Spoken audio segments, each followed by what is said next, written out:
Rickson Opont holds records both here at South and in his home country of Haiti, but it didn't come easy, and now he's hoping that his story will help inspire others. Hey, go Jags indeed, and you're absolutely right, Shelby. It has been quite a run for this South Alabama team. The Jags have actually won 11 out of their last 13, and now they're just one more win away from punching their ticket to the big dance. Marlon Sanders graduated from LaFleur High School about 8 years ago, and now in just his second season as a video assistant for the Eagles, he'll get to do what he loves on the game's biggest stage. Coach Riley said he didn't care, bus, plane, train, get here, and the crowd has already started filing in. Now with a win tonight, the Jags will head to the NCAA tournament for the first time since 2008. A new record set here tonight, 5,500 coming out to check this game out. It was a real showdown between two heavyweights that went down to the very end. First of all, congratulations on the win and congratulations on the new jacket. You like the jacket?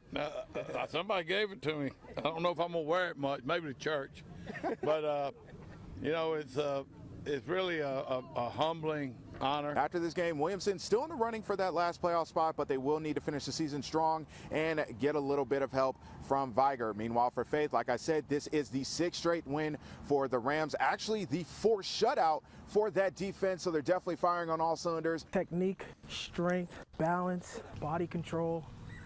That's what it takes to be a championship track and field thrower. But for Rickson Opont, it was a long journey to Mobile, Alabama. I was born and raised in Haiti up until 2007, where I had the opportunity to move to New York to go live with my dad's for a better opportunity for, education and sports. But before he could take advantage of those opportunities, Rickson had to face his toughest challenge. I dealt with a lot of mental health issues at an early age, by 9 years old, and I went through bullying, a lot of self-esteem issues. And at certain points, I did attempt to take my own life before. It was an uphill climb at an early age, but with a second chance at life and some encouragement from his cousin, Rickson started a new path in track and field and the weight room. They always say, if you don't want to be successful as bad as you want to breathe, you'll never be successful. For me, that success was me wanting to be alive, wanting to feel. So each rep, each set was my next breath. His renewed mindset and work ethic eventually led him to the University of South Alabama, where he quickly broke the program's shot put records, all while breaking 2 records for Haiti. To his surprise, he also became a social media star. It was never about the following. It was never about, how many likes I was getting. I was using my platform, my story, to inspire other kids that's been told they weren't good enough. But even as the records fell and the views climbed, something was still missing. I've been seeking happiness outside of myself for a very long time. The accolades, the following, the likes, that's not true happiness. True happiness is me being able to use my gift to inspire other people. Not only did his videos inspire people, but they gave him the opportunity of a lifetime. The message that changed my life forever. The chance to be a WWE superstar. This was one of those doors I've been looking for. It was different. It wasn't the Olympics. It wasn't breaking another record. It was one of those opportunities that you do not get twice. Now, with the support of his loved ones, Just roll over. Oh, no! and some last-minute coaching, it's time to start a new chapter, all while chasing greatness and inspiring others to do the same. The best thing we can do is embrace all our struggles, embrace all our pain, and let it fuel us to be better every day. And before you know it, you'll be the best version of yourself. It's been a special season for the Philadelphia Eagles, including Mobile's own Marlon Sanders. Before becoming a video assistant for the Eagles, he tried walking on as a player for Alabama A&M. My grades were poorest by my mom's standards. I saw Alabama A&M needed some filmers. I snuck away and did it for about 2 weeks without telling my mom. And then I eventually told her whatever. She was like, "Are you crazy? I told you can't do anything." After graduating, Marlon got a chance to be a film intern at South Alabama, and that led to an opportunity at the Senior Bowl working with the Panthers and the Dolphins. After that week, I just felt so inspired. So I just started putting feelers back out again. I called my now boss, Patrick Dolan, and thank God he was actually looking for people at the time. Then came the offer of a lifetime, the chance to join the Philadelphia Eagles right around the 2021 draft. It didn't kind of hit me until, obviously you see your quarterback, and then you start seeing the veterans start rolling in, and guys like Jalen Hurts, Brandon Graham, Lane Johnson. I'm about to shoot these guys. I can't mess up. Marlon finished his first season as an intern before getting moved up to a full-time video assistant this season. And a touchdown for Sanders. Just in time for one of the best seasons in franchise history. Now I'm actually filming the games, you know, in practices. I was just like, wow, we're rolling. Like the first year I got up here, and obviously, like I said, we got off to an 8-0 start. So we were kind of peaking, you know, and looking at this point, like, you know, can we make it to the Super Bowl? Now that it's official, Marlon says he's excited to do what he does best under the bright lights of the Super Bowl. You know, we don't know what kind of moments are going to have out in Arizona. That film is huge. That Super Bowl film is something that they'll be watching for 10, 15 years. And he hopes his story can inspire those who want to do the same. God put me in the right position. Regardless of where we're from, regardless of being from Mobile, being from Thomasville like me, being from Pritchard, you can make it. Just never give up. With his friends and family by his side, South Alabama's Darrell Luter realized a dream when he officially became a San Francisco 49er in the 5th round of the NFL draft. Just can't explain just the feelings that's been going through me right now, man, and just been going through my mind. It's been very unbelievable. I don't think it's going to really set in until, like, I get there and, you know, step in that facility. The San Francisco 49ers select Darrell Luter. Originally from Hattiesburg, Mississippi, Luter's college career started with 2 seasons at Pearl River Community College, which set the stage for his career. It definitely molded me. It definitely brought some things out that other coaches may haven't brought out of me. But it was his last 3 years at South Alabama that put him on the map. Luter finished as a first-team All-Sunbelt selection in 2021 and a third-team All-Sunbelt selection last year. Now he becomes the 4th player overall and the first defensive player in program history to be drafted. No, I didn't even notice that. I didn't even look at it that way either. But, you know, God got a way of doing things in your life. And like he said in his word, you know, he will make your name great. Now Luter heads to the Bay Area, where he feels like he'll be a natural fit. The stuff that they do are similar to what I'm already used to doing, like at South. The only difference is just like the calls, you know, just the checks that we make. And he's already got his eyes on some of the game's best receivers. When I did get drafted by them, that was the first thing that popped into my mind. I was like, man, I'll be going against Deebo Samuel, you know, during practice. You got the Jamar Chase, you got the Justin Jefferson, you got the Devontae Adams. You know, I'm ready to go against all those guys. Without a doubt, Jalen Wayne is having the best season of his college career.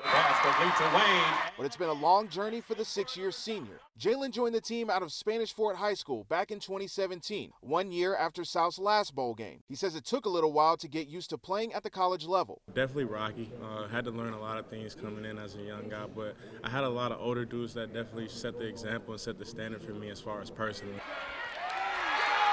But it wasn't just about adjusting to college football. Jalen, along with linebacker A.J. Deshazier, are the only 2 players on the roster to play for all 3 head coaches, which for Jalen was part of several other changes over the last 6 years. I have had 3 different offensive coordinators, 3 different offenses, a bunch of quarterbacks to play for, so always being able to be flexible and vulnerable has always helped me throughout the whole process. But despite the constant change, Jalen says he actually learned a lot from all of the staffs he worked with. And in the end, it made him a better player.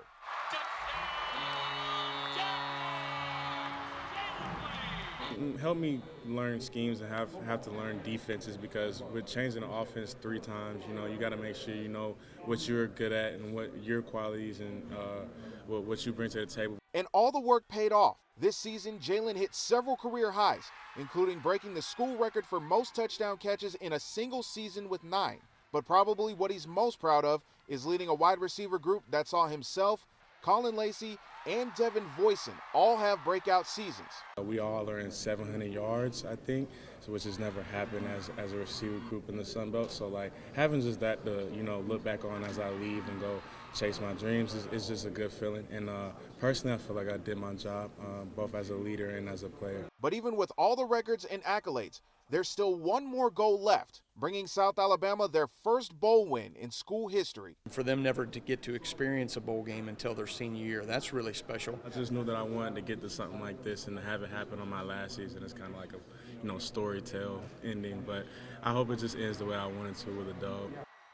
For the first time since 2009, the South Alabama Jaguars are back in the Sun Belt Conference Championship game, and they aren't about to waste this opportunity. The Jags start fast thanks to Isaiah Moore's hot hand. The senior guard scored his first 13 points in less than 10 minutes to give South Alabama an early lead. But the Raging Cajuns aren't going away. Jordan Brown knocks down a couple of big shots to give his team their first lead of the game, but it wouldn't last long. Greg Parham II comes off the bench doing what he's done all tournament, making some clutch baskets to give the Jags the lead back. And this Kevin Samuel jam gets Jag Nation fired up late in the first half. The Jags come up with some key blocks late in the half and hold on to a 4-point lead at halftime. The second half not going the Jags' way. Louisiana uses an 11-2 run midway through the second to take a 5-point lead. The Jags would continue to battle back, but cold shooting woes throughout the half keep them from taking the lead. But late in the game, thanks to some clutch free throws, South Alabama does pull within 3, and they get one more shot to send it into overtime. But this Owen White three-pointer with 1 second left just rims out, and that will do it,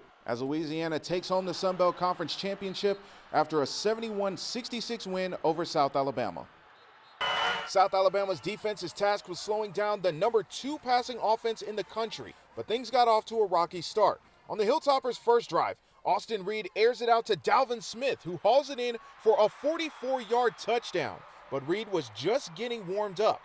On their next drive, Reed finds Joey Belgian in the end zone for a 27-yard score to give his team a 14-0 lead after the first quarter. The Hilltoppers go deep into the playbook to start the second. Reed gets it to Smith, who takes a shot downfield to a wide-open Jalen Hall for the touchdown. And Western Kentucky has an early 3-score lead, but the Jags aren't going away yet. Reed takes another shot at the end zone, but Yam Banks reaches all the way back for the one-handed interception. Banks shuts the drive down, and the Jags cap off their drive with the Diego Guajardo field goal. The Jags have a little momentum, but it doesn't last long. On the last play of the half, Reed hits Malachi Corey for a 1-yard score to take a 28-3 lead into the locker room. South Alabama comes out swinging in the second half. Carter Bradley extends the play and finds DJ Thomas Jones for a 10-yard touchdown to cut into the lead. Near the end of the quarter, after another Reed touchdown throw, Bradley strikes again. This time he scrambles and gets it to LaDamian Webb on the shovel pass, and Webb dives across the goal line for a 5-yard touchdown. But in the end, it wouldn't be enough. Austin Reed throws for 497 yards and 4 touchdowns as the Hilltoppers leave the Dome with a 44-23 win over the Jags. Not the ending to the season they wanted, but the Jags hope this is the loss that can make them better as they head towards the offseason. It's going to hurt a while. It should hurt a while. We put way too much into this to put a product like that on the field. So we will work tirelessly in the off season to respond to a night like this. We're going to come back in January. We're going to be hungry. We're going to be ready to go. We're going to be, at this thing, like you said, tirelessly until we get it right. And we're going to change the program again. We're going to be even better in 2023 and 2024. And that's just how this thing's going to go. On 3rd and 18, Flowers calls his own number. Flowers slips the tackle and takes it in for an 18-yard touchdown. Hornets lead 7-0, and they even get a flyover to celebrate. Baker would keep the party going on the ensuing kickoff. Harrison Knight fields it but loses it on the return. Baker recovers it and the offense strikes fast. On the very next play, Flowers drops back and launches a 45-yard touchdown strike to Bryce Kane to bring the lead to 14. The Hornets' nest is rocking and with good reason. Next possession for Baker, Roderick Taylor takes the handoff and shows off the speed on his way to a 16-yard touchdown and a 3-score lead for the Hornets. The special teams woes would continue for Foley. Baker blocks the punt and recovers it to set the offense up with great field position. And then it's Flowers again, getting it done on the ground. Flowers works his way through the defense for his 3rd touchdown of the night. Baker is rolling, but Foley finally strikes back. Alabama commit Perry Thompson takes the kickoff and shows off that 4-star speed. Thompson takes it 79 yards to the house to put the Lions on the board.